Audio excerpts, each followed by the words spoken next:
The Australian film industry's production started at an all-time high. In 1906, they were considered to have produced the world's first full-length feature film.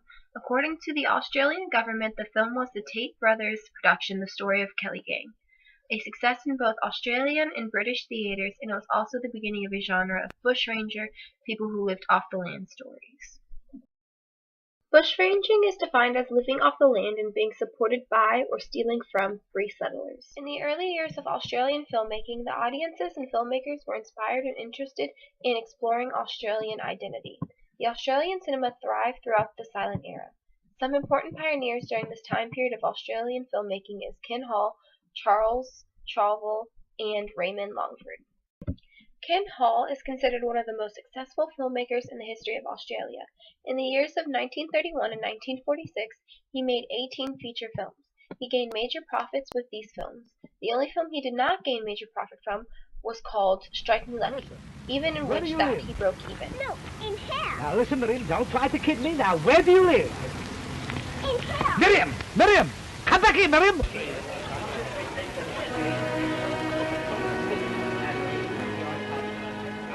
Charles Chauvel, who is considered to be a pioneer, did not reach his peak in success until the film 40,000 Horsemen. The Australians are charging!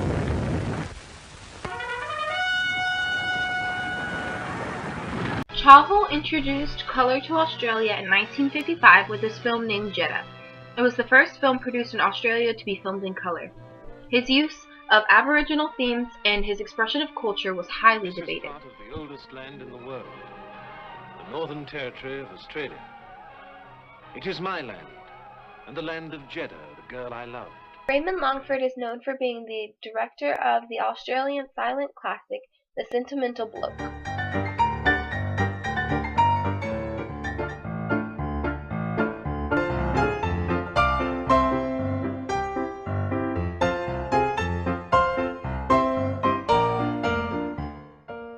The screen industry ended up falling short and going into decline in the 1920s.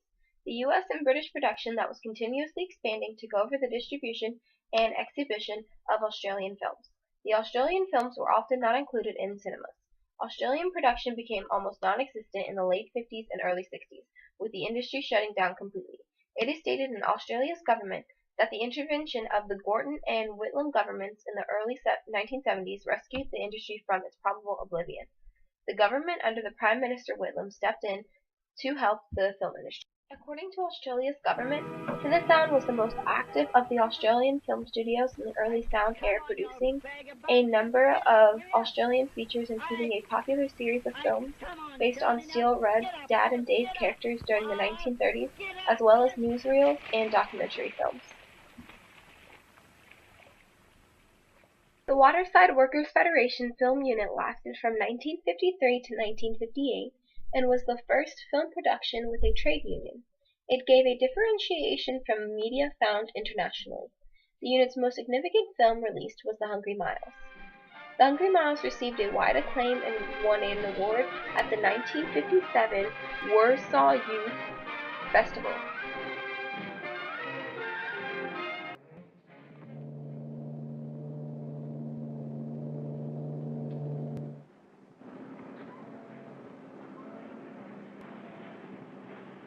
Ships, man's oldest form of transport. Ships make all men neighbors. With the Australian Film, Television and Radio School, a new generation of intelligent Australian filmmakers were able to bring their new innovations and new techniques to the screen. In the 1970s, Australian film industry saw a huge incline in films produced, and there was also the emergence of many film directing auteurs like Gillian Armstrong and Peter Weir, not to mention the launching of the use of the international careers for many actors. The tax concessions in the 1980s proved to be troublesome, but it was the period when more diverse film culture came to screen in Australia. Some successful examples of these films are Mad Max and Crocodile Dundee.